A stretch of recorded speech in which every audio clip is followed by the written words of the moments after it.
Hello everyone, my name is Deepa Mehta and welcome back to the channel Kosher Learning. Students, today we are going to learn part 3 of chapter number 4, that is Economic Reform since 1991 New Economic Policy for class 12th.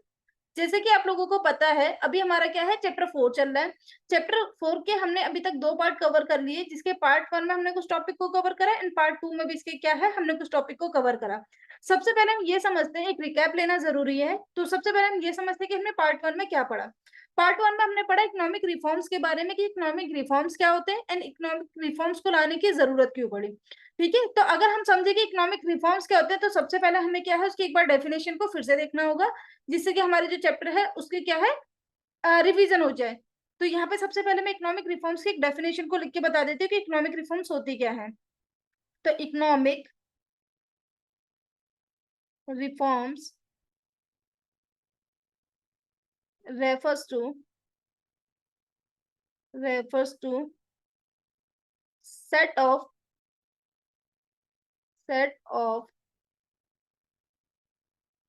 economic policies directed to accelerate the growth and development of a nation. इसका मतलब क्या हुआ? इसका मतलब यह हुआ कि economic reforms का मतलब क्या है। इकोनॉमिक रिफॉर्म्स का मतलब कुछ सेट ऑफ इकोनॉमिक पॉलिसीज हैं जो कि एक देश की गवर्नमेंट के द्वारा लिया जाता है, जिससे कि वो क्या करे, किसी भी देश की ग्रोथ एंड डेवलपमेंट को क्या कर सके, बढ़ा सके। ठीक है, इसके लिए क्या है कुछ इकोनॉमिक रिफॉर्म्स लिए जाते हैं। तो अगर हम भारत में बोले कि इकोनॉमिक रिफॉर्म्स, भारत ने कौन कौन से इकोनॉमिक रिफॉर्म्स लिए जिससे कि वो अपनी ग्रोथ एंड डेवलपमेंट के ऊपर काम कर पाए, तो बेसिकली भारत ने 3 इकोनॉमिक रिफॉर्म्स यहाँ पे लिए 1991 में। 1991 में भारत के द्वारा 3 इकोनॉमिक रिफॉर्म्स लिए गए, जिसमें से सबसे पहला रिफॉर्म था हमारा लिबरलाइजेशन। जैसे कि नाम से ही पता चल रहा है, लिबरलाइजेशन का मतलब क्या होता है, चीजों को आसान कर देना। ठीक है, कोटा सिस्टम को खत्म कर देना, इस तरीके से। इसके बाद दूसरे नंबर पर आता है हमारा प्रीवेटाइजेशन। क्या आता है? Privatization. And third one is globalization. Third क्या है हमारा? ग्लोबलाइजेशन के बारे में। तो पार्ट 1 में हमने क्या कंप्लीट करा? पार्ट 1 में सबसे पहले तो हमने यही पढ़ा था कि इकोनॉमिक रिफॉर्म्स क्या होते हैं, और ये पढ़ा था कि इकोनॉमिक रिफॉर्म्स को लाने की जरूरत क्यों पड़ी। फिर हमने क्या पढ़ा? लिबरलाइजेशन के बारे में पढ़ा कि लिबरलाइजेशन क्या होता है, लिबरलाइजेशन के क्या क्या फायदे हैं, क्या क्या नुकसान है, इन सब के बारे में। फिर हमने अपने पार्ट 2 में क्या पढ़ा? ठीक है, पार्ट 2 में हमने 2 मेजर टॉपिक कवर करे, जिसमें से पहला हमारा क्या है, डीमोनेटाइजेशन है। ठीक है, पार्ट 2 में हमारा पहला क्या था, डीमोनेटाइजेशन के बारे में पढ़ा था। डीमोनेटाइजेशन के बारे में जितनी चीजें हो सकती हैं वो सारी की सारी मैंने तुम्हें बताई थी कि डीमोनेटाइजेशन कब आया था पहली बार, टोटल भारत में कितने डीमोनेटाइजेशन आ चुके हैं, सबसे बड़ी करेंसी कौन सी है, इन सब के बारे में। और दूसरा जो मैंने मेजर टॉपिक कवर करा था वो कौन सा करा था? जीएसटी। अब आप सोचोगे कि इन 2 टॉपिक्स को कवर क्यों किया गया, क्योंकि ये दोनों के दोनों भी किसके हैं, इकोनॉमिक रिफॉर्म्स के पार्ट बन चुके हैं। तो इसीलिए हमने क्या करा, पार्ट 2 में इसको कवर करा। अभी हम पार्ट 3 में क्या पढ़ने जा रहे हैं? पार्ट 3 में हमें पढ़ना है प्रीवेटाइजेशन के बारे में, और फिर पार्ट 4 में हम पढ़ेंगे ग्लोबलाइजेशन के बारे में, जिससे हमारा जो कंप्लीट सिलेबस है वो क्या हो जाएगा, एक तरीके से कवर हो जाएगा। ठीक है, तो अभी हमें क्या पढ़ना है? अभी हमें पढ़ना है प्रीवेटाइजेशन क्या होता है करके। तो प्रीवेटाइजेशन का मतलब क्या हुआ, इसे समझते हैं। प्रीवेटाइजेशन का अगर हम हिंदी मतलब देखें, ये जनरल मतलब देखें, तो प्रीवेटाइजेशन का मतलब क्या होता है कि जो पब्लिक हमारी जो एसेट्स हैं या हमारी जो बेसिकली पब्लिक अंडरटेकिंग है, उसे क्या है, प्राइवेट सेक्टर को सेल कर देना। तो इसका मतलब क्या हुआ? प्रीवेटाइजेशन का मतलब हुआ ट्रांसफर ऑफ ओनरशिप। क्या मतलब हुआ? Transfer of ownership, management and control. क्या मतलब हुआ? इसने बोला प्रीवेटाइजेशन का मतलब होता है ओनरशिप का ट्रांसफर कर देना, मैनेजमेंट का ट्रांसफर कर देना, और साथ साथ कंट्रोल का ट्रांसफर कर देना। किसका? पब्लिक सेक्टर से प्राइवेट सेक्टर को।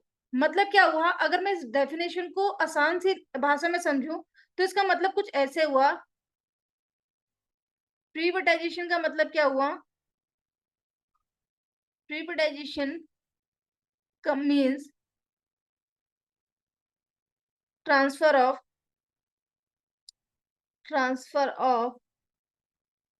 3 पॉइंट यहाँ पे कवर होंगे। सबसे पहले यहाँ पे हो जाएगा हमारा ऑनरशिप, मतलब जो मालिकाना हक है। वो, उसके बाद हमारा जो मैनेजमेंट है वो, और उसके बाद तीसरी चीज क्या है हमारी, कंट्रोल हो गई। थर्ड चीज क्या हो गई हमारी, कंट्रोल हो गई। इन तीनों को, जो कि किसकी है भी, of public, public sector, public sector से किसको, टू प्राइवेट सेक्टर, ठीक है, प्राइवेट सेक्टर। तो ये क्या हो गया, हमारी प्रिवेटाइजेशन की डेफिनेशन हो गई। प्रिवेटाइजेशन का मतलब होता है जब हम ट्रांसफर कर देते हैं किसी चीज को, ऑनरशिप को, मैनेजमेंट को एंड कंट्रोल को, जो कि पहले पब्लिक सेक्टर अंडरटेकिंग की थी, अब वो प्राइवेट सेक्टर की हो जाएगी। जैसे मान के चलो कि हमने बोला जो स्टेट बैंक ऑफ इंडिया है ये क्या है भी, गवर्नमेंट की अंडरटेकिंग है, लेकिन अगर गवर्नमेंट कल को इसे क्या करती है, मिस्टर ए को सेल कर देती है, तो इस पूरी प्रक्रिया को या इस पूरे प्रोसेस को क्या कहा जाएगा, इसको कहा जाएगा प्रिवेटाइजेशन, ठीक है, of SBI. I hope definition समझ में आई होगी। आगे बढ़ते हैं, कहते हैं प्रीवर्टाइजेशन आप दो तरीके से कर सकते हो। कैसे कैसे प्रीवर्टाइजेशन को किया जा सकता है, इसको समझते हैं। सबसे पहले कहते हैं outright sale of the government enterprise to the private. सबसे पहले तो इसने बोला कि जो गवर्नमेंट है वो क्या करे, जो भी उसकी अंडरटेकिंग है, जो भी उसकी कंपनी है, जो भी उसकी एंटरप्राइज है, उसको सीधा सीधा प्राइवेट हाथों में भेज दे। जैसे मैंने बोला कि अगर गवर्नमेंट ने क्या करा, स्टेट बैंक ऑफ इंडिया को सीधा उठा के मिस्टर ए को सेल कर दिया, तो इसको क्या बोलेंगे, outright sale of the government enterprise to the private entrepreneur, ठीक है, पहली चीज। दूसरी चीज ऐसे भी कर सकते हैं गवर्नमेंट की, मान लो किसी भी कंपनी, मान लो कि एक कंपनी है एबीसी के नाम से, उसमें कुछ शेयर होल्डिंग गवर्नमेंट की है एंड कुछ क्या है, किसी प्राइवेट प्लेयर की है। तो गवर्नमेंट ने क्या करा, वहां से अपना जितना भी शेयर है ना, वो सारा का सारा क्या करा, उस पर्टिकुलर प्राइवेट प्लेयर को सेल कर दिया। तो इस तरीके से भी गवर्नमेंट क्या कर सकती है, प्रीवेटाइजेशन कर सकती है। मतलब पहला तो हो गया कि सीधा सीधा अपना सारा हिस्सा उठा के बेच दो, और दूसरा तरीका क्या होता है कि अपनी जो स्टेक है ना, वो क्या करो, आप उस प्राइवेट प्लेयर को सेल कर दो, ठीक है। तो ये दो तरीके से क्या होता है, प्रीवेटाइजेशन किया जा सकता है। अभी आगे समझते हैं कि हमें प्रीवेटाइजेशन की जरूरत क्यों पड़ी, ठीक है। तो अगर प्रीवेटाइजेशन की जरूरत को समझे तो इसका मतलब यह है कि इसके क्या क्या फायदे होने वाले हैं या इसकी नीड क्या है, इसको समझते हैं। तो कहते हैं अगर प्रीवेटाइजेशन को सिर्फ माइक्रो लेवल पे देखा जाए, मतलब छोटे लेवल पे देखा जाए, तो प्रीवेटाइजेशन को करने की जरूरत इसलिए पड़ी क्योंकि जो पब्लिक सेक्टर अंडरटेकिंग है वो बहुत अच्छे से काम नहीं करती थी, उनकी वजह से गवर्नमेंट को बराबर लॉस हो रहे थे, उनकी जो क्वालिटी है वो बहुत अच्छी नहीं थी, उनके पास प्रोडक्ट की रेंज बहुत अच्छी नहीं है, वो इनोवेशन नहीं कर सकती। तो ये कुछ कारण थे जिसकी वजह से पब्लिक सेक्टर अंडरटेकिंग को सेल करके प्राइवेट किया गया। तो इसने बोला कि privatization at the micro level tends to increase करती है एफिशिएंसी। सबसे पहले तो हमारे जो काम करने के तौर तरीके उसको इंक्रीज करती है। दूसरी चीज क्वालिटी को इम्प्रूव करती है। Third one is ranges of choice, मतलब बहुत सारी हमें क्या है, प्रोडक्ट की चॉइसेस मिल जाती हैं। उसके बाद कहते हैं जो प्राइवेट कंपनीज है वो क्या करते हैं, इनोवेशन के ऊपर बराबर काम करती रहती है, क्योंकि उनको पता है मार्केट में अगर उनको सर्वाइव करना है तो इनोवेशन तो लेके आना पड़ेगा। साथ ही क्या करते हैं, अपने जो प्रोडक्ट है उसकी कॉस्ट को क्या करते हैं, कम करने में लगी रहती है, जिससे कि क्या हो, मार्केट में कॉम्पिटेटिव बनी रहे हमेशा। और लास्ट कहते हैं कि ऑब्वियस सी बात अपने प्रॉफिट को बढ़ाने के ऊपर ध्यान देती है, ठीक है। तो प्रीवेटाइजेशन की सबसे पहले जरूरत इसीलिए पड़ी क्योंकि ये सारी की सारी जो खामियां थी वो देखने को मिली हमें पब्लिक सेक्टर एंटरप्राइजेस के अंदर, जिसकी वजह से हमने क्या बोला कि इनको अब क्या है, प्राइवेट हाथों में सेल करने की जरूरत है, क्योंकि इनका मैनेजमेंट जो है वो बहुत अच्छी तरीके से नहीं हो पा रहा। तो सबसे पहले तो ये हुआ। कहते this can be further downloaded into high incentive, lesser political interference, healthy competition and reinvestment. साथ ही साथ कहते हैं कि अगर इसमें और चीजें भी देखी जाए प्रीवेटाइजेशन में, तो कहता है कि जो गवर्नमेंट की अंडरटेकिंग है ना, वहां पे पॉलिटिकल इंटरफेरेंस बहुत ज्यादा है, ठीक है, क्योंकि वहां पे क्या है, ऑब्वियस सी बात है वो किसी ना किसी मिनिस्ट्री के अंदर कवर हो जाती है। तो जिस भी मिनिस्ट्री के अंदर कवर होगी वहां पे क्या होगा, उस पॉलिटिकल लीडर का वहां पे क्या होता है, इंटरवेंशन बहुत ज्यादा होती है, ठीक है। और इसीलिए भी हमने क्या है, हमें लगा कि नहीं, किसी भी एक पर्टिकुलर सेक्टर को हमें क्या है, प्राइवेट करने की जरूरत है। सेकंड, अगर हम इसका बेनिफिट देखें या इसकी नीड को देखें, तो कहता है कि माइक्रो लेवल पे, माइक्रो लेवल पे तो हमने समझ लिया, मैक्रो लेवल पे इसकी नीड क्यों हुई। तो कहता है मैक्रो लेवल प्रीवेटाइजेशन हेल्प करते हैं generate cash from asset sale which can increase capitalization. अब देखो ये क्या कहते हैं, कहते हैं कभी कभी ना ऐसा भी होता है कि गवर्नमेंट को पैसों की जरूरत होती है। तो ऐसे केस में गवर्नमेंट क्या करती है कि अपने पब्लिक सेक्टर एंटरप्राइजेस को बेच के कैश को जनरेट कर सकती है मार्केट से। It improves government physical health, जिसकी वजह से जो गवर्नमेंट है अपने जो फिजिकल उसे डेफिसिट होते हैं, मतलब जो भी उसको घाटे होते हैं, फिजिकल डेफिसिट जो होती है उसको क्या कर सकती है, वो एक तरीके से मैनेज कर सकती है, जनरेट कर सकती है more wealth, leading to overall economic growth, wasteful spending, borrowings are checked, resulting in attracting foreign investment and new revenue that arise from new corporate and income taxes। कहने का मतलब क्या हो गया कि अगर गवर्नमेंट को लगता है कि मान लो एक बिजनेस है जिसका नाम क्या है, एक बिजनेस है जिसका नाम क्या है एबीसी, अब गवर्नमेंट को लगता है कि वो इस पर्टिकुलर बिजनेस का बहुत अच्छे से मैनेजमेंट नहीं कर पा रही, तो गवर्नमेंट क्या करती है, सोचती है कि यार जैसे मान लो कि एक कंपनी है, ठीक है, ए बी सी के नाम से कंपनी है। अब गवर्नमेंट को लगता है कि वो ना बहुत अच्छे से इसको मैनेज नहीं कर पा रही, तो गवर्नमेंट क्या करती है, इस कंपनी को मिस्टर मिस्टर पी को सेल कर देती है, जो कि क्या है, एक प्राइवेट प्लेयर है। अब मिस्टर पी क्या करते हैं, इसको परचेज कर लेते हैं और बदले में क्या देंगे, गवर्नमेंट को कैश देंगे। तो गवर्नमेंट इस कैश को किसी ऐसी जगह पे लगाएगी जहां पे वो अच्छे से मैनेजमेंट कर सकती है, जिसकी वजह से क्या होगा कि गवर्नमेंट भी एक तरीके से विन विन सिचुएशन में आ जाएगी और मिस्टर पी भी, ठीक है। तो ये भी एक मैक्रो लेवल पर बेनिफिट है किस चीज का, प्रीवर्टाइजेशन का। आगे बढ़ते हैं,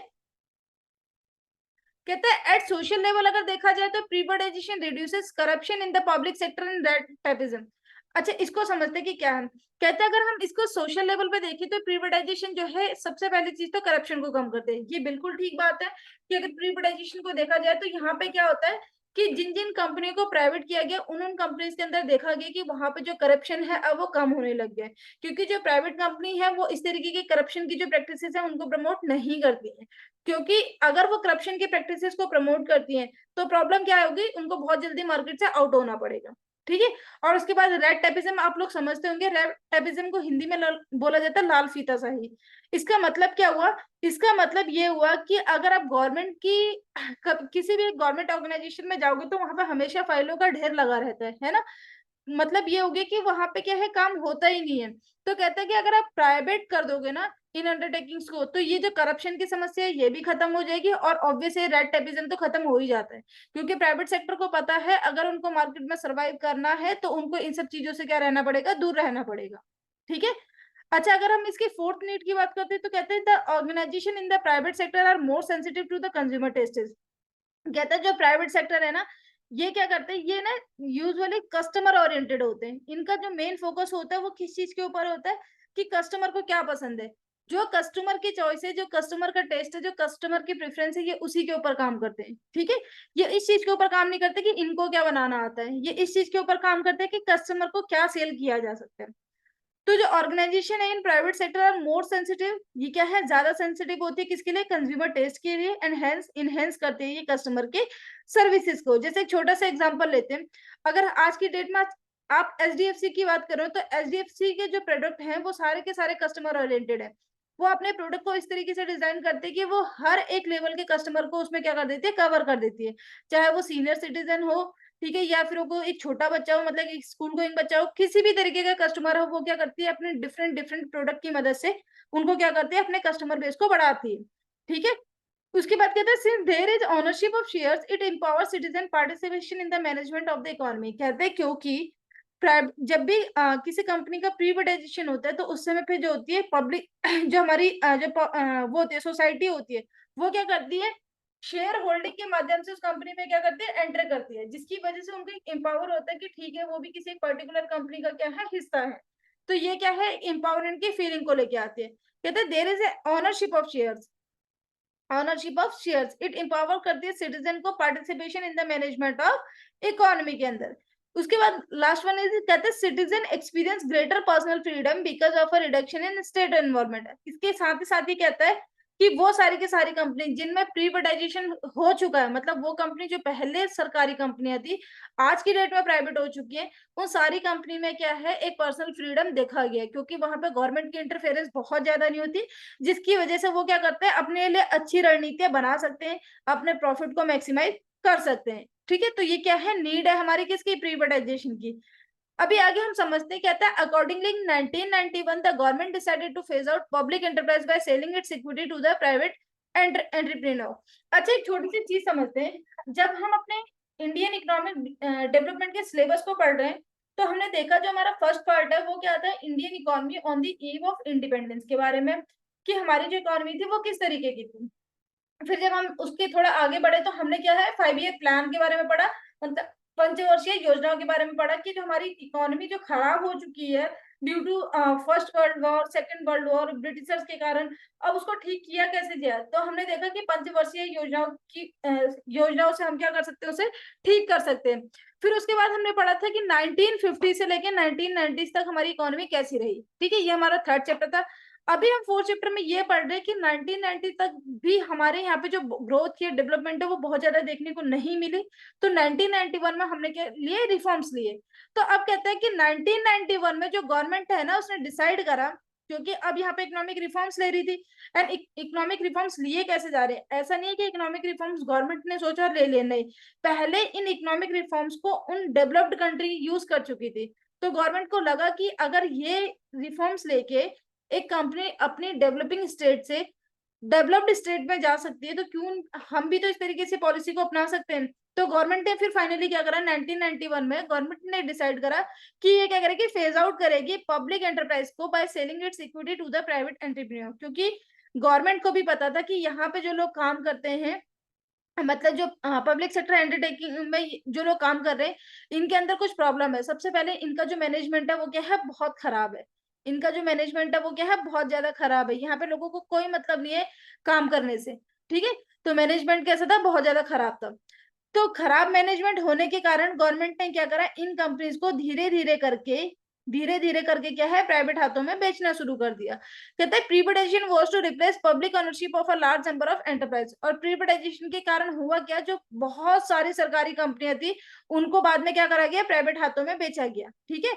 तो कहते हैं कि अगर प्राइवेट हाथों में बेचने के पीछे मेन कारण देखिए क्या था, तो ऑब्वियसली बात है खराब मैनेजमेंट ही मेन कारण था, जहां पे गवर्नमेंट को क्या था, कंटिन्यूअस लॉस हो रहे थे, ठीक है। एंड गवर्नमेंट को क्या था कि इन लॉसेस को आगे बियर नहीं करना था, तो उन्होंने क्या सोचा कि इनको क्या है, प्राइवेट हाथों में सेल कर दो, जिससे हमारी जो सोसाइटी है वो सफर ना करे, ठीक है। तो कहता है however in view of their efficient performance Navratna were to be retained as a public sector enterprise. कहता है जब हमें पता है कि जो गवर्नमेंट है उसने धीरे धीरे करके अपने सारी कंपनीज को क्या करा, पब्लिक से प्राइवेट हाथों में बेचना शुरू करा। कहता है उसके बावजूद उसने क्या करा, जो अपने नवरत्ना वाला ग्रुप है ना उसको सेल नहीं करा। उसको सेल क्यों नहीं करा, इसको अभी हम आगे समझेंगे। कहते हैं indeed the government decided to upgrade. Government ने ये डिसाइड करा कि हम अपनी नवरत्ना को सेल नहीं करेंगे, बल्कि हम क्या करेंगे, इसको और ज्यादा अपग्रेड करने की कोशिश करेंगे, अपग्रेड करेंगे इसके फंक्शनल फ्रीडम को, with a view to enhancing their competitive strength. Government ने क्या बोला कि देखो, जैसे जैसे हमें जरूरत लग रही है वैसे वैसे हम क्या कर रहे हैं, अपनी पब्लिक सेक्टर एंटरप्राइजेस को सेल कर रहे हैं प्राइवेट हाथों में। लेकिन उन्होंने बोला ये जो नवरत्ना वाला ग्रुप है ना इसको हम सेल नहीं करेंगे। क्यों, क्योंकि ये ऑलरेडी गवर्नमेंट को बहुत अच्छा मुनाफा कमा के दे रही थी। जरूरत यहाँ पे क्या थी, गवर्नमेंट को थोड़ा और बेहतर मैनेजमेंट को करने की, ठीक है। मतलब ये जो हमारे नवरत्ना ग्रुप है ये बहुत ज्यादा सिक नहीं थी, ठीक है। तो गवर्नमेंट ने इनको नहीं सेल करा। गवर्नमेंट ने क्या सोचा कि इसके ऊपर हम क्या करेंगे, इनको फंक्शनल फ्रीडम देते हैं, मतलब कि किस तरीके से इनके ऊपर काम होना चाहिए ये इनकी मैनेजमेंट टीम को सोचने देते हैं, ठीक है। जिसकी वजह से अगर बहुत ज्यादा हमारे यहाँ पे क्या होगा, गवर्नमेंट का इंटरफेरेंस नहीं होगा, तो ये कंपनीज भी क्या है, अच्छा परफॉर्म कर पाएंगी। एंड आज की डेट में भी इन कंपनीज के जो मुनाफे हैं वो बहुत ज्यादा है, जहां से गवर्नमेंट को क्या है, एक मेजर रिवेन्यू मिल जाता है, ठीक है। तो ये चीज हो गई। चलो अभी हम समझते हैं कि नवरत्ना क्या होते हैं, ये क्या है, इसका मतलब हुआ। कहते हैं in the context of PSU की अगर हम बात करें, अगर हम पब्लिक सेक्टर अंडरटेकिंग की बात करें, तो नवरत्ना का मतलब होता है नाइन सच प्रॉफिट मेकिंग कंपनी। नवरत्ना का मतलब हो गया नौ रत्न, ठीक है। तो ये नौ ऐसी प्रॉफिट मेकिंग कंपनी है जो कि which are compared with the nine countries in the court of king Vikramaditya, वो were man of eminence and rare wisdom. तो इसने बोला कि अगर आपने देखा होगा, अगर आपने बचपन में कभी विक्रमादित्य की कहानी पढ़ी होगी, तो आपने देखा होगी कि उनके जो कोर्ट में थे ना, बेसिकली वो उनके जो कोर्ट में थे ना, बेसिकली वो क्या है, नौ नवरत्नों के नाम से उन्हें जाना जाता था, ठीक है। मतलब कैसे हो गया, वो लोग इतने ज्यादा, मतलब उनकी जो सोचने की जो क्षमता थी या उनकी इंटेलिजेंस थी वो क्या थी, बहुत यूनिक थी। तो उन्होंने क्या बोला, जो गवर्नमेंट है अपनी नौ अंडरटेकिंग्स को उनसे कंपेयर करती है। गवर्नमेंट को भी लगता है जैसे वो नौ लोग विक्रमादित्य के लिए बहुत ज्यादा जरूरी थी, इसी तरीके से ये नौ कंपनी भी गवर्नमेंट ऑफ इंडिया के लिए क्या है, बहुत ज्यादा जरूरी है। जिसमें से कौन कौन सी कंपनी आती है ये आपके सामने लिखा हुआ है, ठीक है। आगे स्लाइड पे मैंने इनके सबके नाम लिख दिए, यहाँ पे सिर्फ लोगोस डाले हुए हैं, जिससे तुम्हारी मतलब एक तरीके से एक इमेज बन जाए इनकी आपके माइंड में, ठीक है। तो ये हो गया नवरत्ना। नवरत्ना एक बार फिर से समझा देती हूँ कि क्या है। नवरत्ना वो ग्रुप है, मतलब नौ कंपनीज का वो ग्रुप है जो कि गवर्नमेंट ऑफ इंडिया को अच्छा खासा मुनाफा कमा के देते हैं। अच्छा, इन कंपनी को अगर आप ध्यान से देखोगे ना, तो ये सारी की सारी कंपनी कौन सी है, जो या तो कोल के बिजनेस में इन्वॉल्व है, या फिर स्टील के बिजनेस में इन्वॉल्व है, या फिर हमारी क्या है, पेट्रोलियम के बिजनेस में इन्वॉल्व है, या फिर हमारी सीएनजी वगैरह के बिजनेस में इन्वॉल्व है। तो ये सारी की सारी कंपनी क्या है, इसी के आसपास घूम रही है, ठीक है। तो चलो इन नौ का नाम एक बार पढ़ लेते हैं कि क्या है। कहते हैं दीज नाइन इंडस्ट्रीज आर, सबसे पहले आईओसी इंडियन ऑयल कॉर्पोरेशन हो गया पहला। उसके बाद सेकंड वन इज कहता है भारत पेट्रोलियम कॉर्पोरेशन लिमिटेड, दूसरा क्या है बीपीसीएल के नाम से जाना जाता है Bharat petroleum corporation limited. Third one is oil and natural gas corporation के नाम से जाना जाता है। उसके बाद steel authority of India limited, उसके बाद कहता है भारत हैवी इलेक्ट्रिकल्स लिमिटेड के नाम से जाना जाता है। इसके बाद हमारा है IPCL, Indian petrochemicals corporation limited के नाम से जाना जाता है। इसके बाद आता है हमारा बीएसएनएल, विदेश संचार निगम लिमिटेड हो गया। इसके बाद आती है हमारी एनटीपीसी, जिसको क्या है नेशनल थर्मल पावर कॉर्पोरेशन के नाम से जाना जाता है। एंड लास्ट होगी हमारी कौन सी एचपीसीएल, किस नाम से HPCL, Hindustan petroleum corporation limited हो गया। ठीक है, हिंदुस्तान पेट्रोलियम कॉर्पोरेशन लिमिटेड हो गया। तो ये क्या है 9 इंडस्ट्री है जिनको नवरत्ना के नाम से जाना जाता है। क्या तुम्हें 9 को याद रखने की जरूरत है अपने एग्जाम के पॉइंट ऑफ व्यू से? तो आंसर इज नो, आपको इनको 9 को याद रखने की कोई जरूरत नहीं है। लेकिन जब भी आप इस चीज को पढ़ रहे हो तो एक दो बार इसके ऊपर नजर पड़ जाएगी, अगर तुम्हें 3-4 भी याद रह जाते हैं ना तो बहुत अच्छी बात है। ठीक है, लेकिन इनके सबके नाम तुम्हें याद हो ये कोई जरूरी नहीं है। ठीक है, चलो अभी हम आगे बढ़ते हैं। कहता है however with the passage of time Navratna status was no longer confined to these 9 industry only। कहते हैं हालांकि समय के बढ़ने के साथ साथ ये बीतने के साथ साथ जो नवरत्न है ना वो सिर्फ इन 9 कंपनी तक ही नहीं रहा, बहुत सारी ऐसी कंपनी है जिसने क्या करा है इसमें एंटर करा। तो कहते हैं इसमें से एक तो हमारी एमटीएनएल हो गई, ठीक है, महानगर टेलीफोन निगम लिमिटेड कहते हैं, और दूसरा हमारी ऑयल इंडिया लिमिटेड हो गई। कहते हैं in all 16 industries have earned the distinctions of acquiring Navratna status. और कहता है आज की डेट में अगर देखा जाए तो नवरत्न के अंदर टोटल 16 कंपनीज क्या है एंटर कर चुकी है, लेकिन इनको अभी भी जाना नवरत्न के नाम से ही जाता है। ठीक है, तो आई होप समझ में आ गया होगा कि नवरत्न का कॉन्सेप्ट क्या है करके। अभी आगे बढ़ते हैं, चलो। कहते हैं नवरत्न के साथ साथ ही ना एक वर्ड आया और कि महारत्न के नाम से। कहते हैं 2019 the government sorry 9 the government also started according Maharatna status. ठीक है, the PSUs having earned the status include. कहते हैं कि 2009 में गवर्नमेंट ने क्या करा इन इंडस्ट्रीज को एक तरीके से इनकरेज करने के लिए, बढ़ावा देने के लिए कि तुम और अच्छा काम करो, इनको महारत्ना का नाम दिया गया। और कहते हैं इन महारत्ना में देखा जाए तो ये सारी की सारी कंपनी किसके अंदर आती है महारत्ना के अंदर आती है, जिसमें से हम एक बार पढ़ लेते हैं इनका नाम। कहते हैं सबसे पहले आती है हमारी कोल इंडिया लिमिटेड, उसके बाद आती है हमारी IOC Indian oil corporation limited, फिर आती है हमारी NTPC national thermal power corporation, उसके बाद आती है हमारी ONGC oil and natural gas corporation, इसके बाद आती है हमारी स्टील अथॉरिटी ऑफ इंडिया, इसके बाद आती है Bharat heavy electricals limited, gas authority of India limited and Bharat petroleum. ये सारी के सारी क्या है आज की डेट में महारत्ना में आ चुके हैं, जो कि पहले हमारी किस में थी नवरत्ना में थी। अगेन क्या इनके नाम तुम्हें याद रखने की जरूरत है? तो आंसर नहीं, इनके भी आपको नाम याद रखने की जरूरत नहीं है, लेकिन अगर आप पढ़ रहे हो तो 2-3 बार इसके ऊपर आपको एक बार नजर जरूर मारनी है एक तरीके से। ठीक है, जिससे कि अगर एग्जाम में लिखने को आया आप महारत्ना के बारे में या नवरत्ना के बारे में कुछ लिख रहे हो तो एटलीस्ट सब 2-3-4 नाम तो मेंशन कर ही दो उसमें। ठीक है, इनको ये महारत्ना मिनी रत्ना नवरत्न स्टेटस देने के पीछे जो मेन कारण है वो कारण क्या है कि हम क्या करते हैं इनको इनकरेज करना चाहते हैं। ठीक है, क्योंकि गवर्नमेंट की कैसी है ह्यूज प्रॉफिट मेकिंग अंडरटेकिंग चाहिए। ठीक है, चलो आगे बढ़ते हैं। इसके बाद हम समझते हैं कि मिनी रत्ना क्या होता है। कहते हैं रिसेंटली ये another status called mini Ratna has been created to encourage PSUs. अभी मैंने तुम्हें बताया था कि जो गवर्नमेंट है वो इस तरीके के स्टेटस से इनको क्यों नवाज रही है, जिससे कि हम क्या कर सके इनको इनकरेज कर सके to improve efficiency and profitability. So far 75 PSUs have been awarded mini Ratna. अभी तक हमारे यहाँ पे टोटल कितने मिनी रत्ना है? तो 75 हमारे यहाँ पे क्या है मिनी रत्नास है। Navratna have often been quoted by the government as the epicentre of growth in the Indian economy. तो इसने बोला कि अगर हम देखा जाए ना तो गवर्नमेंट के जो एपिक सेंटर है प्रॉफिट के, जो मेजर उसका प्रॉफिट रेवेन्यू आ रहा है वो आ कहाँ से रहा है इन्हीं अंडरटेकिंग से आ रहा है। These enterprises serve not only as a significant source of employment कहते हैं but also as an infrastructure base that induce private investment in diverse area of industrial growth। तो कहते हैं ये सारे के सारे सेक्टर ऐसे हैं जो बहुत ज्यादा मात्रा में एम्प्लॉयमेंट तो दे ही रहे, उसके साथ कहते हैं इंफ्रास्ट्रक्चर का बेस भी ये क्या है देश के लिए तैयार कर रहे हैं, जो कि किसी भी देश की ग्रोथ एंड डेवलपमेंट के लिए बहुत ज्यादा जरूरी है। कहते हैं in the wake of privatization the government had initially thought of disinvestment of Navratna as well. कहता है हालांकि जब प्रीवाइटाइजेशन हुआ तो गवर्नमेंट ने इनको भी सेल करने के बारे में सोचा था, लेकिन बाद में जब उन्होंने इसके ऊपर स्टडी करी इसको समझा तब उन्हें समझ में आया कि नहीं इन कंपनीज का हमें क्या है प्रीवाइटाइजेशन नहीं करना चाहिए, इनको अभी भी गवर्नमेंट को अपने कंट्रोल में रखना चाहिए। चीजें समझ में आ रही होंगी अच्छे से। चलो अभी हम क्या करते हैं आगे बढ़ते हैं। अब हम ये समझते हैं कि क्या प्रीबर्टाइजेशन से हमें कोई गेन हुआ या क्या प्रीबर्टाइजेशन से हमें कोई लॉस भी हुआ, तो इसके बारे में समझते हैं। क्योंकि प्रीबर्टाइजेशन क्या होता है ये तो तुम्हें अच्छे से समझ में आ गया, लेकिन अगर एग्जाम में लिख के आ जाता है कि इससे क्या क्या फायदे हैं क्या क्या नुकसान है, तो वो भी तुम्हें पता होने चाहिए। ठीक है, तो सबसे पहले हम समझते हैं कि इसके फायदे क्या है, फिर पढ़ेंगे नुकसान क्या है। तो सबसे पहले कहता है कि ऑब्वियस गेन ऑफ प्रीबर्टाइजेशन, प्रीबर्टाइजेशन से क्या क्या फायदे हुए इसके बारे में। अच्छा, ये छोटा सा यहाँ पे वर्ड गलत हो गया है, इसको ठीक कर लेते हैं। ठीक, ठीक है, यहाँ पे क्या आ जाएगा, प्रीवेटाइजेशन। चलो आगे बढ़ते हैं। सबसे पहले कहते हैं कि प्रीवेटाइजेशन से मतलब जब सरकारी हाथों से जो कंपनी है वो प्राइवेट हाथों में आई, तो सबसे पहला जो फायदा हुआ वो हुआ कि हमारी जो प्रोडक्टिविटी है वो इंक्रीज हुई। Privatization of a public sector undertaking can increase efficiency as private enterprise are more profit oriented than the government. इसने क्या बोला, इसने बोला जो प्रीवेटाइजेशन है ना पीएसयू का, कहते हैं उससे क्या हुआ, एफिशिएंसी इंक्रीज हुई, मतलब काम करने के जो तौर तरीके ना उनमें क्या हुआ, इंक्रीमेंट आया।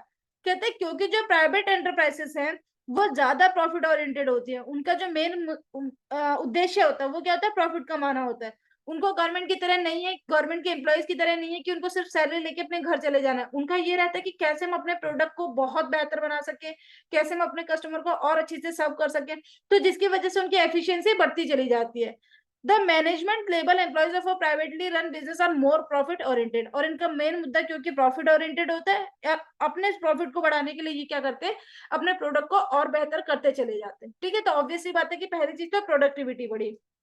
दूसरी चीज कहता है किसी भी तरीके की पॉलिटिकल इंट्रूजन नहीं हुआ, मतलब कोई भी पॉलिटिकल इंटरफेरेंस इसके अंदर नहीं होती। तो privatization, privatizing a government on subsidy removes all the political interference. इसने बोला सबसे पहले तो जब भी हमारा प्रीवेटाइजेशन होता है तो गवर्नमेंट की जो इंटरफेरेंस है वो क्या हो जाती है, खत्म हो जाती है। क्योंकि मैंने तुम्हें भी थोड़ी देर पहले भी समझाया था कि जब भी एक पीएसयू होती है ना तो किसी न किसी मिनिस्ट्री के अंदर क्या होती है, कवर हो जाती है। अब जब मिनिस्ट्री के अंदर कवर होगी तो उस पर्टिकुलर मिनिस्ट्री के जो मिनिस्टर है वो क्या करेंगे, बार बार उसमें हस्तक्षेप करेंगे, मतलब इंटरफेयर करेंगे। ठीक है, अब अगर वो कंपनी प्राइवेट हाथों में आ चुकी है तो इसका मतलब उसके ऊपर कोई मिनिस्ट्री काम नहीं कर रही। तो अगर मिनिस्ट्री काम नहीं करेगी तो ऑब्वियस सी बात है जो पॉलिटिकल इंटरफेरेंस है वो क्या हो जाएगी, बाय डिफॉल्ट खत्म हो जाएगी। तो कहता है कि अगर इंटरफेरेंस नहीं होगी तो कंपनी बहुत ज्यादा अच्छे से क्या है अपने बिजनेस को चला पाएगी। तो ये इसने यहाँ पे समझाने की कोशिश करी। Privatizing a government on subsidy removes all the political interference, improving efficiency, and साथ ही साथ ये क्या करती है, इसके जितने भी लॉसेस है उनको प्रॉफिट में कन्वर्ट कर देती है। Managers in a government run enterprises work under the political pressure, क्या होता है क्योंकि जो गवर्नमेंट रन एंटरप्राइजेस है, मतलब जितने भी हमारे पीएसयूज हैं वो सारे के सारे पॉलिटिकल प्रेशर के अंदर काम करते हैं। तो कई बार अगर वो बेहतर करना भी चाहते हैं तो वो अच्छा नहीं कर पाते। ठीक है, तो ये भी क्या हो गया, एक फायदा हो गया किसका, प्रीबर्टाइजेशन का। नेक्स्ट बात करते हैं, कहते हैं इनकी जो कमिटमेंट होती है ना वो फार साइडेड होती है, मतलब इनकी कमिटमेंट ऐसी नहीं होती कि 2 दिन 10 दिन वाली। ये क्या होते हैं, इनके गोल्स, इनके ऑब्जेक्टिव कैसे होते हैं, लॉन्ग टर्म होते हैं। इसकी वजह से इनकी जो कमिटमेंट होती है वो भी कैसी होती है, लॉन्ग टर्म होती है। तो कहते हैं transferring the authority of a government run company into private hands means that more free hand is given to the management who can make commitment for long term gains. इसने बोला जब भी government की जो अंडरटेकिंग्स है उनको private हाथों में बेचा जाता है, तो प्राइवेट हाथों में आते ही उसमें क्या हो जाता है, फ्रीडम ज्यादा आ जाती है। ठीक है, क्या हो जाता है, फ्रीडम ज्यादा आ जाती है। और ज्यादा फ्रीडम आने के कारण जो कमिटमेंट होती है प्राइवेट कंपनीज की वो क्या होती है, ज्यादा मतलब एक तरीके से फार साइटेड होती है। क्योंकि उनको पता है अब वो क्या कर सकते हैं, बिना इंटरफेरेंस के काम कर सकते हैं, अच्छे डिसीजन ले सकते हैं। तो कहता है फार sightedness is lacking in the government sector. कहता है अब ये जो फार साइटेडनेस होती है ना ये गवर्नमेंट सेक्टर में देखने को नहीं मिलती, which is more concern about the short term electoral gains. उनका जो मेन मुद्दा होता है वो क्या होता है, शॉर्ट टर्म गेन्स को एक तरीके से कैप्चर करना होता है। ठीक है, तो फार साइटेड कमिटमेंट देखने में को मिलते हैं कहाँ पे, प्रीबर्टाइजेशन के अंदर। आगे बढ़ते कहते हैं कि कॉम्पिटेटिव इन्वायरमेंट होता है। इन्वायरमेंट कैसा होता है, कॉम्पिटेटिव होता है। कहते हैं privatizing increase competition by allowing more and more private firm to try their hand in the industry. कहता है जब भी प्रीबर्टाइजेशन की बात आती है ना तो प्रीबर्टाइजेशन का मतलब क्या हुआ कि हमारी जो गवर्नमेंट है वो क्या कर रही है, किसी पर्टिकुलर सेक्टर से बाहर जा रही है या अपनी शेयर होल्डिंग को क्या कर रही है, कम कर रही है। अब जब वो अपनी शेयर होल्डिंग को कम करेगी तो ऑब्वियस है ना कि जो प्राइवेट कंपनी है वो बढ़ जाएंगी। और जब प्राइवेट कंपनी मान लो कि 10 प्राइवेट कंपनी काम कर रही है तो उनके बीच में क्या हो जाता है, कंपटीशन आ जाता है कि कौन ज्यादा बेहतर करेगा, क्योंकि जो ज्यादा बेहतर करेगा उसी को कस्टमर बेस मिलेगा और उसी का क्या होगा, प्रॉफिट भी ज्यादा होगा। एंड अभी हमने पढ़ा है कि हमारी जो प्राइवेट कंपनी होती है उनका मेन जो फोकस रहता है वो रहता है ही प्रॉफिट को बढ़ाना है। ठीक है, तो जिसकी वजह से यहाँ पे क्या होता है, कॉम्पिटेटिव इन्वायरमेंट देखने को मिलता है। कहता है more competition among private entities naturally brings out efficiency. कहता है ऑब्वियस सी बात है, जब हमारे यहाँ पे क्या होगा, प्राइवेट एंटिटीज के बीच में क्या होगा, कंपटीशन देखने को मिलेगा, तो अपने आप ही चीजें क्या हो जाती है, एफिशिएंट हो जाती है, बेहतर होती चली जाती है। ठीक है, तो कॉम्पिटेटिव इन्वायरमेंट देखने को मिलता है। उसके बाद आगे कहता है रिवेन्यू जनरेशन। कहता है privatization could be an instant mode of revenue generation. कहता है प्रीवटाइजेशन से हम क्या कर सकते हैं, रिवेन्यू को क्विकली जनरेट कर सकते हैं for the government looking for funds for investing in some project और वेलफेयर स्कीम। कहता है कि अगर मान लो कि गवर्नमेंट को क्या है, कुछ वेलफेयर स्कीम्स को चलाना है, या गवर्नमेंट को फंड की जरूरत पड़ गई क्योंकि उसके ऊपर क्या है, किसी भी तरीके का लोन का बर्डन है, तो उस केस में गवर्नमेंट क्या कर सकती है, किसी कंपनी को सेल करके अपने लिए रिवेन्यू जनरेट कर सकती है। जैसे कि इसने बोला कि लीजिंग रोड्स और ब्रिज और selling them right away to private firms return quick monetary rewards. तो कहता है कि अगर ये क्या करते हैं, अपने किसी रोड्स को, हाईवेज को सेल कर देती है किसी प्राइवेट हाथों में, तो जिससे इसको क्या होता है, अच्छी खासी एक रेवेन्यू जनरेट हो पाता है, जिसे ये यूज कर सकते हैं किस चीज के लिए, अपने लोन्स को चुकाने के लिए या फिर किसी भी वेलफेयर स्कीम को रन करने के लिए। तो ये क्या है, हमारे कुछ बेनिफिट्स हैं जो कि प्रीबोर्डाइजेशन के कारण हमें देखने को मिलते हैं। अच्छा, ये तो हमारे हो गए बेनिफिट्स। बेनिफिट्स के ऊपर फटाफट देख लेते हैं कि हमारे क्या क्या थे। तो पहला था हमारा इंक्रीज्ड प्रोडक्टिविटी, मतलब ये क्या करता है, एफिशिएंसी को बढ़ाता है। आगे हमने देखा कि इसमें किसी भी तरीके का क्या है, पॉलिटिकल इंटरफेरेंस देखने को नहीं मिलती। इनकी कमिटमेंट लॉन्ग टर्म होती है, कॉम्पिटेटिव एनवायरनमेंट बना के रखते हैं, और साथ के साथ इनकी क्या होता है, रेवेन्यू जनरेशन कर सकते हैं। अभी आगे हम पढ़ते हैं कि क्या इसके कोई नुकसान भी है, तो नुकसान में भी हम पढ़ते हैं कि इसके कुछ नुकसान भी हमें देखने को मिले। तो सबसे पहला जो इसका नुकसान हमें देखने को मिला वो कहते हैं रेगुलेशन ऑफ मोनोपोलीज। मोनोपोलिस का मतलब तुम समझते हो, जिसे एकाधिकार बोला जाता है। मोनोपोलिस का मतलब क्या होगा, एकाधिकार। मतलब अगर गवर्नमेंट ने क्या करा, जो अंडरटेकिंग है वो क्या करा, प्राइवेट हाथों में बेच दी, तो अब जो प्राइवेट कंपनी है वो अपने मनमाने तरीके से क्या करती है, उनमें काम कर सकती है। जैसे इसने बोला था, private sector can use it's monopoly in neglect the public. जो प्राइवेट कंपनी सेक्टर है, ये क्या कर सकती है, अपनी मोनोपोली क्रिएट कर सकती है, और साथ के साथ ये क्या करते हैं, पब्लिक के इंटरेस्ट को नेग्लेक्ट कर सकती है। जिसकी वजह से समटाइम ऐसा भी देखा गया कि प्राइस में क्या होता है, हाइक देखने को मिली। Private companies will assume themselves to be the master of the respective industry. जो प्राइवेट कंपनी है उनको इस तरीके से फीलिंग आएगी कि वो ही क्या है, किसी भी पर्टिकुलर इंडस्ट्री के क्या है, किंग है। तो thus it will create unhealthy competition, जिसकी वजह से क्या है, अनहेल्दी कंपटीशन देखने को मिलता है। ठीक है, अगर कोई जो इंडस्ट्री है वो ऐसी है जहां पे गवर्नमेंट है ही नहीं, मतलब गवर्नमेंट की इंटरफेरेंस बिल्कुल ही नहीं है, वहां पे सिर्फ क्या है, प्राइवेट प्लेयर ही काम कर रहे, तो वहां पे कई बार ऐसे देखा गया कि उन लोगों ने अपनी क्या करी है, मोनोपोली क्रिएट करी है। एंड मोनोपोली हमेशा से ही किसी भी मार्केट प्लेस के अंदर क्या है, खराब सिचुएशन मानी जाती है। आगे बढ़ते हैं, एक्सप्लोटेशन ऑफ पुअर। कहते हैं due to unnecessary hike in the price even necessities will be unaffordable to the poors. कहते हैं कि जब जब भी हमारे यहाँ पे क्या हुआ, प्रीबोर्डाइजेशन हुआ ना, तो प्रीबोर्डाइजेशन की वजह से जो पुअर क्लास है उसका हमेशा से क्या हुआ, शोषण देखने को मिला। क्योंकि जब प्रीबोर्डाइजेशन होता है तो जो कंपनीज होती है वो क्या करती है, किसी भी प्रोडक्ट के ना क्वालिटी के ऊपर काम करना शुरू करते हैं कि कैसे इसकी क्वालिटी को और बेहतर किया जा सके। जिसकी वजह से समटाइम होता क्या है कि उनके प्रोडक्ट क्या होते हैं, महंगे हो जाते हैं। और जब प्रोडक्ट महंगे होते हैं उसकी वजह से वो किसी भी पुअर क्लास के लिए क्या हो जाते हैं, अनअफोर्डेबल हो जाते हैं। मतलब वो पुअर क्लास क्या करते हैं, उसे अफोर्ड नहीं कर पाती। तो wealthy class will become more effluent. कहते हैं जो वेल्दी क्लास होता है वो और ज्यादा क्या हो जाता है, एफिलेंट हो जाते हैं, जबकि जो पुअर क्लास होता है वो और भी ज्यादा क्या हो जाता है, गरीब हो जाता है। एफिलेंट का मतलब क्या होता है, रिच मतलब धनी हो जाता है। ठीक है, तो कई बार ऐसा भी देखा गया कि प्रीबोर्डाइजेशन के फायदे के साथ साथ हमें नुकसान भी देखने को मिल रहे हैं, क्योंकि उनका जो मेन मुद्दा है वो क्या है, क्वालिटी को बेहतर करना। क्वालिटी को बेहतर करने के चक्कर में कई बार प्राइसेस में हाइक आती है, जिसकी वजह से वो क्या होता है, पुअर क्लास की जो रेंज है उससे क्या चला जाता है, वो बाहर चला जाता है। और ये जो हमारा अमीर और गरीब वाला जो गैप है, ये क्या होता है, और ज्यादा बढ़ जाता है। आगे बढ़ते हैं कि पब्लिक इंटरेस्ट। कहते हैं essential service such as the education, health care and public transportation must be free of profit making motives. कहते हैं जो हमारी असेंशियल सर्विस है, असेंशियल में ऑब्वियस सी बात है, जो एजुकेशन है वो आज की डेट में हमारे एसेंशियल सर्विस है। हेल्थ केयर जो हो गया, उसके बाद कहते हैं जो पब्लिक ट्रांसपोर्ट है ना, ये सारी की सारी क्या होती है, ये फ्री और प्रॉफिट मेकिंग होनी चाहिए।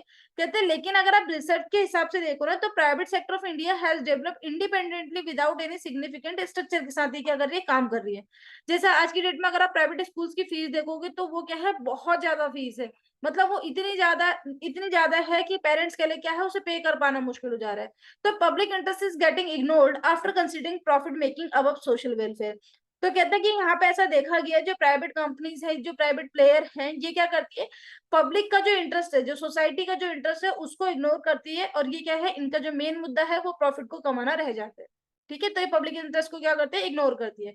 आगे बढ़ते कहते हैं लैक ऑफ अकाउंटेबिलिटी, कहते हैं यहाँ पे रिस्पॉन्सिबिलिटी की कमी को देखा जा रहा है। जैसे किसने बोला, जो पब्लिक है लॉसेस इट्स कंट्रोल और administration over private enterprise after privatization, so a toxic improvement is left on accountability as the investor enjoy full authority. अब इसने बोला कि जब प्रीविटाइजेशन होता है तो जो हमारी गवर्नमेंट होती है ना, उसका जो राइट होता है या उसकी जो इंटरफेरेंस होती है वो खत्म हो जाती है उस पर्टिकुलर कंपनी के अंदर।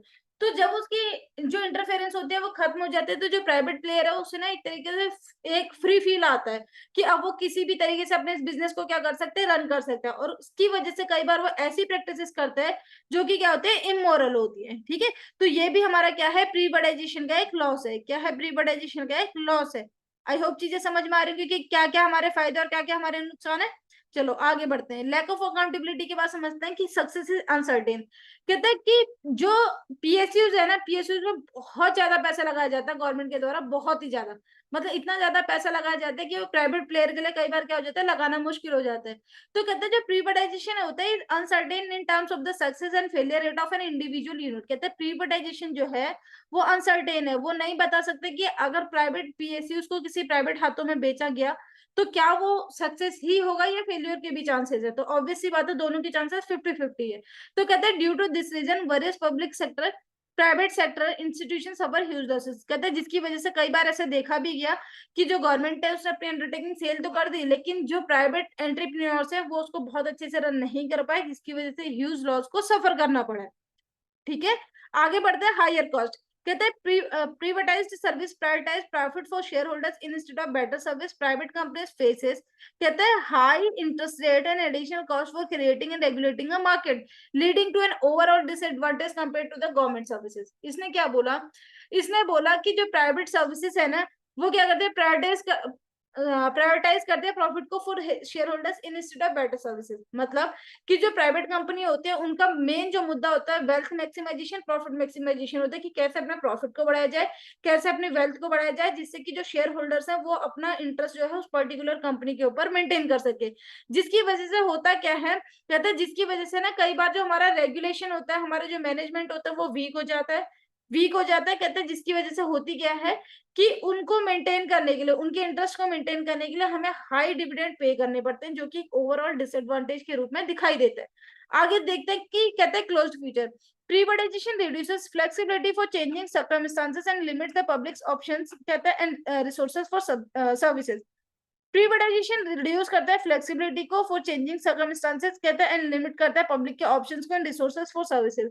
इसका मतलब क्या हुआ, इसका मतलब ये हुआ, जैसे मैंने तुम्हें अभी समझाया कि जितने भी हमारे पीएसयूज होते हैं ना, उसमें बहुत ज्यादा पैसे को क्या होता है, इन्फ्यूजन हुआ होता है। अब क्योंकि जो प्राइवेट सेक्टर कंपनीज है उनके पास उतने फंड नहीं होते, तो जिसकी वजह से वो क्या करते हैं, चेंजेस को ना बहुत ज्यादा लाइक नहीं करते। मतलब वो क्या करते हैं, फ्लेक्सिबिलिटी को बहुत ज्यादा लाइक नहीं करते। वो सोचते हैं कि अगर हम बार बार चीजों में फ्लेक्सिबिलिटी लेके आएंगे तो दिक्कत क्या होगी, उनको बार बार कैपिटल को इन्फ्यूज करना पड़ेगा, और उसके हमेशा क्या होता है, प्राइवेट कंपनी के पास शॉर्टेज होती है। तो प्राइवेट फर्म में prioritise short term gains over long term benefit, जिसकी वजह से समटाइम जो प्राइवेट कंपनी होती है वो शॉर्ट टर्म गेन के ऊपर ही काम करने लग जाती है, leading to low investment and saving for the future. जिसकी वजह से क्या होती है, इन्वेस्टमेंट कम हो जाती है, और साथ के साथ हमारी जो सेविंग होती है फ्यूचर के लिए वो भी क्या हो जाती है, कम हो जाती है। अब चलो इंपेरेटिव लॉसेस को अगर हमें याद करना है तो हमें एक छोटी सी लाइन याद करनी है कि क्या है। सबसे पहले हमने यहाँ पे एक लाइन लिखी, सक्सेस इज अनसर्टेन। हमारे क्या है कुछ, हम सबसे पहली चीज हमने पढ़ी सक्सेस इज अनसर्टेन। दूसरा हमने पढ़ा था रेगुलेशन ऑफ मोनोपोलीज। फिर हमने पढ़ा पब्लिक इंटरेस्ट। फिर हमने पढ़ा हायर कॉस्ट। ठीक है, फिर हमने पढ़ा लैक ऑफ अकाउंटेबिलिटी। फिर हमने पढ़ा क्लोज्ड फ्यूचर, और उसके बाद हमने पढ़ा एक्सप्लॉयटेशन ऑफ पुअर। ये हमने 7 इंपेरेटिव लॉस पढ़े थे। अभी हमें इनको क्या करना है, याद करना है। तो इनको याद करने के लिए हम क्या करेंगे, ये बताओ। इनको याद करने के लिए हम जो इनके मेन वर्ड है वो उठा लेते। सबसे पहले हमने सक्सेस इन अनसर्टेन में उठाया अनसर्टेन। फिर हमने उठाया यहाँ पे रेगुलेशन। फिर हमने यहाँ पे उठाया इंटरेस्ट। यहाँ पे आता है हमारा कॉस्ट। फिर आता है हमारी अकाउंटेबिलिटी। फिर आता है हमारा फ्यूचर, और यहाँ पे आता है हमारा एक्सप्लोरेशन। अगर आप इन सारे वर्ड्स को ध्यान से देखोगे या इन वर्ड्स को आप याद कर लोगे तो आप आगे पीछे के वर्ड इजीली याद कर सकते हो। अब इनको याद करने के लिए हमें एक ट्रिक यूज करनी है कि क्या, सबसे पहले URI का मतलब हो गया उरी। ठीक है, इसका मतलब क्या हो गया उरी, और उसके बाद CAFE का मतलब हो गया कैफे। तो यहाँ पर मैं लाइन याद करें, उरी मूवी कैफे में बैठ के देखी, ठीक है। यू का मतलब क्या हो जाएगा अनसर्टेन, आर का मतलब रेगुलेशन ऑफ मोनोपोलीज, आई का मतलब पब्लिक इंटरेस्ट, इसके बाद सी का मतलब हायर कॉस्ट, ए का मतलब अकाउंटेबिलिटी, एफ का मतलब क्लोज फ्यूचर, एंड ई का मतलब एक्सप्लोटेशन। तो यहाँ से हमारे क्या है, जितने भी हमारे इंपैरेटिव क्लॉसेस है ये क्या हो जाएंगे, कवर हो जाएंगे। आई होप पूरा आपको जो लेक्चर है वो इजीली समझ में आया होगा, ठीक है, कुछ भी मैंने इसमें टफ आपको बताया नहीं, और इवन मैंने हर एक लाइन टू लाइन को क्या है कवर करा हुआ है। इससे ज्यादा आपके एग्जाम में कभी भी लिखने को नहीं आएगा, सिर्फ इतनी ही चीजों को आपको क्या करना है, ध्यान में रखना है, ठीक है। तो चलो एक बार फटाफट इसमें नजर मार लेते हैं, हमारा क्या था। सबसे पहले हमने समझा था कि प्रीवेटाइजेशन क्या होता है। तो प्रीवेटाइजेशन का मतलब होता है transfer of ownership, management and control, ठीक है। इसको आप सिंपली अगर याद करना चाहो तो आप इसको ऐसे भी लिख सकते हो, इसको आप बोल सकते हो कॉम, क्या बोल सकते हो कॉम, एंड कॉम का मतलब यहाँ पे क्या हो गया, कॉम का मतलब हमारे लिए क्या हुआ कॉमर्स, सी का मतलब कंट्रोल, ओ का मतलब ऑनरशिप, एम का मतलब मैनेजमेंट, ठीक है। दो तरीके से हमारा प्रिविलेजेशन होता है, या तो हम पूरा का पूरा शेयर अपना बेच दें, या फिर हम क्या करें, अपने शेयर को विड्रॉ कर लें, ठीक है। ये चीज हो गई। फिर हमने आगे पढ़ा कि हमें प्रिवेटाइजेशन की जरूरत क्यों पड़ती है, तो हमने यहाँ पे देखा कि सोशल लेवल पर हमें कुछ बेनिफिट मिलते हैं, मैक्रो लेवल पे कुछ मिलते हैं, माइक्रो लेवल पे कुछ बेनिफिट हमें मिलते हैं। फिर हमने देखा कि जो पब्लिक है उसको एम्पावर्ड फील होता है। फिर हमने समझा कि 1991 के बाद हमारा क्या बेसिकली गवर्नमेंट ने डिसीजन लिए। इसके बाद हमने समझा था कि हमारे जो नवरत्ना होती है वो क्या होती है, मिनी रत्ना क्या होती है, एंड महारत्ना क्या होते हैं, इसके बारे में पढ़ा। फिर हमने फायदे पढ़े किसके, प्रीवेटाइजेशन के, जो कि 5 फायदे थे। Increase productivity, no political interference, इसके बाद हमने पढ़ा था हमारा फार साइटेड कमिटमेंट होते हैं, कॉम्पिटेटिव इन्वायरमेंट होता है। फिर हमने पढ़ा रिवेन्यू जनरेशन होता है। इसी के साथ हमने 7 पॉइंट्स कवर करे थे अपने इंपेरेटिव लॉसेस के अंदर, की रेगुलेशन ऑफ मोनोपोलीज होता है, एक्सप्लोटेशन ऑफ हमारा पुअर होता है।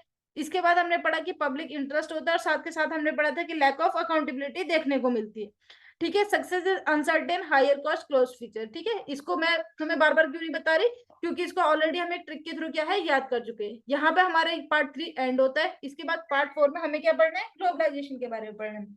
पार्ट 3, 2 और 1 इन तीनों से रिलेटेड अगर किसी भी तरीके की कोई भी प्रॉब्लम हो तो आप उसे क्या है कमेंट सेक्शन के थ्रू पूछ सकते हैं। और अभी के लिए अपने इस लेक्चर को यहीं पे खत्म करते हैं। Thank you so much, tata bye bye.